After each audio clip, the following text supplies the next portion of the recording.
Giro de Itália 2021, 12ª etapa, 212 quilômetros.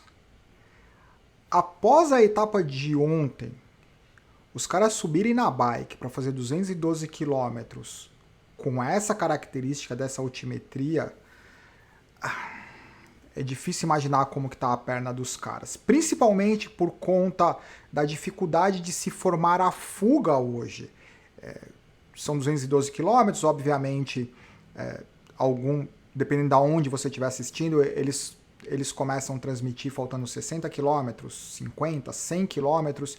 Na GCN, talvez um dos pontos positivos é que eles começam a transmitir antes da largada. Então, são longas horas, não tão sofrido quanto os caras, né? Mas, enfim, são longas horas assistindo a competição. Eu fiz esse print porque voltou a ter público durante as etapas, o que é algo muito bacana. Então, apesar do pessoal estar tudo com máscara, apesar não, né? Enfim, as pessoas estão com máscara, mas é muito bacana pelo menos o público poder voltar a participar ali da grande festa, principalmente dentro da cidade. Logo no começo da etapa, esse foi a grande pena do dia, o Alessandro De Marchi, que vestiu a camisa rosa italiana. Foi uma grande comoção na Itália quando ele conquistou a camisa rosa. Ele sofreu uma queda, quebrou a clavícula, acho que se eu não me engano 6 costelas, 2 vértebras dentro desse cenário. Parece que ele está bem. Então é uma grande perda pro Giro de Itália. O Marc Soler, da Movistar, ele também sofreu uma queda bem no comecinho da etapa e ele acabou abandonando. Ele tentou por vários quilômetros ver se ele encontrava o ritmo, se diminuía a dor, mas pelo que parece o tombo não foi feio, mas talvez o impacto, a forma como tem acontecido, o Marc Soler abandonou o Giro de Itália. Desde o começo, a Ineos, que tem a camisa rosa, obviamente os caras estão ali na frente. Algo que eu fico imaginando é o seguinte: a Ineos, obviamente, ela se concentrou, escalou os ciclistas, se preparou para o Giro de Itália, óbvio, mas pelo que parece, existia um foco muito grande na 11ª etapa, que foi a etapa do gravel. Tanto é que todos os ciclistas, com exceção do Filippo Ganna, todos os ciclistas já haviam participado da Estrada Bianca, e talvez, eu não sei se eles conseguiram, na 12ª etapa, ter um cenário tranquilo o suficiente para que eles tivessem alguma margem. Eles têm 45 segundos do Vlasov, fica de olho no Vlasov. Eu não sei se era exatamente esse o plano. Eu acho que as pessoas ficaram muito focadas, e talvez até eles, qual é a diferença que eles teriam que ter do Remco Evenepoel. E essa é uma estratégia perigosa, porque o Remco, ele é um cara que tem que ser levado em consideração, mas é delicado, né? Você traçar a estratégia, fazer os ataques, tentar pensar numa margem de tempo exclusivamente pela característica do contrarrelógio do Remco Evenepoel na última etapa. Enfim, mas estamos apenas na 12ª etapa, tem muita coisa para acontecer. Mas a minha curiosidade é saber o quanto eles estão gastando nesse momento para criar um cenário de vantagem, e com certeza essa responsabilidade de conduzir o pelotão, ela não é de graça. Tem o desgaste dos atletas. Hoje o Filippo Ganna, incrível. Eu tento encurtar, mas o Filippo Ganna é o seguinte: tem o Tim de Klerk, que tem a mesma característica do Filippo Ganna, de ir para frente do pelotão e conduzir o pelotão o dia inteiro. Ele fez isso nos últimos 2 Tour de France. Um cara gigantesco, passista e etc. Só que o Tim de Klerk, ele não tem o contrarrelógio que o Filippo Ganna tem. Então, o Filippo Ganna, para mim, é uma incógnita, porque como que um cara consegue ser tão explosivo, tão agressivo no contrarrelógio e, ao mesmo tempo, ser um passista de extrema qualidade? Como que ele balanceia esses treinos? Eu acho que ele só faz o treino de contrarrelógio e o treino de endurance. São os 2 treinos que ele faz. É literalmente polarizado. ele faz lá as brincadeiras do contrarrelógio dele de 10 km, ou ele pedala 10 ou ele pedala 300. Deve ser essa a rotina do Filippo Ganna. Porque é impressionante a consistência dele, a responsabilidade que ele chama. Logo no começo formou uma fuga... Ah, calma aí. Logo no começo não. A fuga demorou 70 km para ser formada.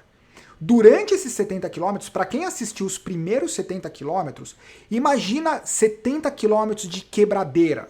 É uma pena que geralmente os comentários ou os resumos eles não levam em consideração, porque durante 70 km foi extremamente agressivo, especialmente para quem luta pela classificação geral e para os gregários da classificação geral. Porque quem tá lá para ganhar a etapa, se o cara ataca e não dá certo, o cara volta e ele se vira lá no meio do pelotão, fica no grupeto, não interessa. Agora, os caras que estão interessados pela classificação geral, eles têm que ficar meio que neutralizando essa agressividade toda e eles não podem se dar o luxo de sobrar.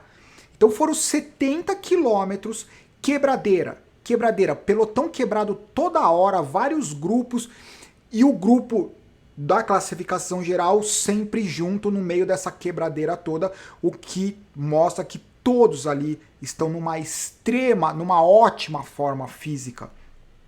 Pelo menos não apareceram fraquezas que simplesmente eliminasse completamente o cara da classificação geral. Aconteceram episódios como o Rémico, que ele perde tempo, mas ele não está eliminado da classificação geral. Não foi que ele perdeu 20 minutos. Ele perdeu 1 minuto e pouco. Foram 16 caras. Esse aqui é o Vlasov. Não sei se vocês perceberam que a Astana ela tá com um comportamento bem diferente do que ela estaria. A Astana geralmente ela faz umas movimentações meio agressivas, faz uns ataques talvez desnecessários. E eles estão lá quietinhos. Fica de olho no Vlasov. Estão lá. Estão girando. Estão girando no giro. Girando não. Os caras estão fazendo força. A fuga... Eu fiz esse print porque eles nunca conseguiram trabalhar necessariamente juntos. Era muito conflito de interesse, tinham 16 ciclistas, algumas equipes com 2 ciclistas, então era uma situação que dificilmente eles conseguiriam trabalhar juntos. Mesmo assim, como vocês podem perceber na imagem, eles tinham uma diferença de 9 minutos, 10 minutos, acho que chegou a 13 minutos a diferença em relação ao pelotão. Durante os 212 quilômetros não tinha plano. Ou eles subiam ou eles desciam. Isso aqui foi uma das, talvez 3, 4, 5 vezes durante o percurso, coloca corta-vento, tira corta-vento, coloca corta-vento, tira corta-vento, faz sol, faz chuva, e tudo isso para os caras, para a gente que está assistindo, quase que passa desapercebido. Mas para quem está lá em cima da bike, assadura, cansaço, o cuidado com a hidratação, com a alimentação fica mais complexo, porque se está frio você não sente sede, se está calor você sente sede, toma muito, desconforto gástrico, enfim, é uma bagunça. Só que esses caras têm um know-how incrível para fazer isso. Pelotão relativamente não, ele estava bem compacto. Depois dos 70 km de quebradeira, esse foi o cara da G2R tentando colocar o corta-vento, ele simplesmente se enroscou todo lá, bateu no guarda-reio, caiu, teve que trocar a bicicleta. Ao longo dos quilômetros, como nesse momento, começou a chover, e daí a fuga começou a se desmantelar um pouco, principalmente nas descidas, porque alguns ciclistas assumiam mais risco que outros, ou simplesmente os caras tinham mais habilidade. O que é algo complicado, né? Você colocar o giro em risco por conta de talvez de uma etapa, uma descida, ao mesmo tempo é a única oportunidade que alguns ciclistas têm. Então o cara pensa assim, bom, eu sou o único cara que vou assumir esse risco ou que tenho habilidade técnica para fazer isso. O cara torce o cabo, quem vier com ele vem, e daí é uma questão de cada um tentar entender qual que é a técnica. Mesmo assim, faltavam 40 km e a Ineos continuava na frente. O Filippo Ganna ele só saía da frente para nada. Raramente ele saía da frente. Dos 200 km ele deve ter ficado na frente 160, 170. Aí eles estavam no sprint intermediário, na basezinha da última montanha categorizada, daí eles iriam descer e o final da etapa. Esse quarteto era um quarteto interessante. Tinha o Bambrilla, o Bennett, o Hamilton e o Vendrame. Eles andavam, eles conseguiram durante um tempo trabalhar juntos, eles têm características completamente distintas. O Vendrammi, ele tem um sprint mais forte, talvez o Bambrilla também tenha o sprint mais forte, o Bennett obviamente não, o Hamilton também não, então ficava... O que eu faço? Eu tento fazer uma fuga para evitar o sprint, eu fico junto para o sprint. O grande atrito foi entre o Bambrilla e o George Bennett. Já vou falar sobre isso. Essa foi uma movimentação bem engraçada que foi do Vincenzo Nibali e o Ciccone. Na verdade, o Ciccone fez a movimentação, saiu do grupo do Camisa Rosa. Na sequência, o Julian Lafilippe. Na sequência, o Nibali buscou o Ciccone e eles começaram a trabalhar juntos. A impressão que dava é que o plano seria que o Nibali iria levar o Ciccone. Só que isso durou talvez nem 1 quilômetro, porque a Ineos neutralizou os caras. Esse foi o momento que o George Bennett e o Bambrilla, eles tinham sobrado do Hamilton e do Vendrammi. Eles começaram a discutir, na verdade nem discutiram, o Bambrilla estava inconformado, fazendo sinal para o George Bennett, o George Bennett não revezava, só ficava na roda. No final eu explico o que os comentaristas comentaram. Esse é o Hamilton e o Vendrammi. O Vendrammi tinha dado uma sobrada, conseguiu se reconectar com o Hamilton, mas no final das contas o Vendrammi ele levou no sprintzinho, na aceleração final. Ele era o cara que, ainda mais não tendo o Bambrilla junto, ele era o cara que era o favorito. Levou italiano, comoção total, primeira vitória no Giro de Itália, com o Vendrammi em segundo. Esse foi um segundo momento que o Nibali, durante a descida, todo mundo conhece o Nibali pela extrema técnica dele na descida, e aí são coisas que começa, eu não sei se é o estresse, a falta de atenção, o que acontece, mas o Nibali, ele saiu na descida final forçando muito o ritmo. Por algum motivo, de forma totalmente desnecessária, alguns atletas da Ineos começaram a ir buscar o Nibali. Só que faltavam poucos quilômetros. O Nibali está a 4 minutos da classificação geral. O máximo que o Nibali conseguiria fazer, 20 segundos, talvez 30 segundos na melhor das hipóteses. Mas não, por algum motivo, a equipe, alguns ciclistas da Ineos começaram a tentar seguir o Vincenzo Nibali. Um deles foi o Moscon, que, como vocês podem ver na imagem, ele tomou uma queda, ele saiu arrastando por um tempo considerável, voltou para a bicicleta, voltou a pedalar, mas não dá para saber ainda o quanto isso vai comprometer a performance dele nos próximos dias. Eu acho que foi um tombo de graça. Foi estranho ver a Ineos se comportar dessa forma, tentando fechar um gap que não oferecia risco, para a classificação, mas oferecia risco para os ciclistas. Então, deu no que deu. Daí esse daqui é o Nibali e o grupo ali atrás. Daí chegou o grupo da camisa rosa com todos os interessados. Esse foi o Vendrammi e o Hamilton cruzando a linha de chegada juntos, se cumprimentando, o que foi uma imagem totalmente diferente dessa, do George Bennett e do Bambrilla. O Bambrilla, no final, ele mudou um pouquinho a linha. Os comentaristas, eles falaram que durante a montanha, talvez a última montanha, a penúltima montanha, tinha acontecido alguma coisa entre eles. E eles não sabem se é algo antigo. Então a gente precisa lembrar isso. Às vezes, o cara ele explode numa situação decisiva como essa. Mas não é o que aconteceu aí na etapa. Talvez tenha acontecido no ano passado, numa outra competição. E daí chega um momento que talvez o George Bennett... Talvez o Bambrilla tenha feito a mesma coisa e o George Bennett estava dando troco, ou simplesmente o Bambrilla estava tentando dar o troco no George Bennett, não dá para ter a mínima ideia, mas com certeza não é algo que aconteceu simplesmente ali nos quilômetros finais. Tinha uma história por trás. Na entrevista, o Bambrilla estava bem puto e falou que o George Bennett devia ir para casa assistir televisão para aprender como correr.